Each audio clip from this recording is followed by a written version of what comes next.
I'm back. Here's part 2 of how I turned my free marketplace slide into a water slide for our stock tank pool. We ended the last video in the height of my frustration. I did finally get these pipes where I needed them, but forgot to film it, so moving on. I go ahead and shave out the rest of my joints and get some support bars into place, and then I'm ready to make the steps. I used 1x3 pressure treated lumber and a hole saw to create steps that would slide right onto the PVC. I sanded down and spray paint. Once those are ready, I move over to a level surface so I can fit the support bars where they need to be and start installing the steps. I used small 1-inch screws with a big bubble head on them that I'm driving right into the PVC, essentially serving as braces to keep the steps from sliding down. Making sure to level everything up as I go and tapping my joints with a mallet so that everything is nice and snug.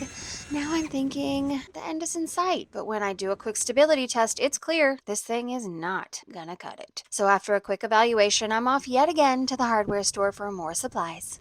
I add a second support bar to the backside and stuff some epoxy putty all around the underside to remove any dead space around the bars. This seems to do the trick. The whole thing is plastic, so I'm expecting some flimsiness just from the weight of it, but I'm satisfied. So I go ahead and tape it off for some paint. We love this Rust-Oleum coral shade, by the way. It's been used on several projects for my daughter, and she special requested this one for her slide. Then I decided, for a little extra measure, I'm going to fill the gaps around the holes in the steps and minimize any wiggle there. Now I'm ready for the final step, and that's hooking up my pump and praying we're past all the hurdles. I got these small plastic pipe brackets to attach to the tubing, and I decided I just wanted to strap the pump onto the bottom in a way that I can easily pull it out if needed. So I cut a small piece of plastic and I find a silicone O-ring. My goal here is to attach all of this to the underside of the slide using some epoxy as adhesive. Epoxy cured, and I give it a test.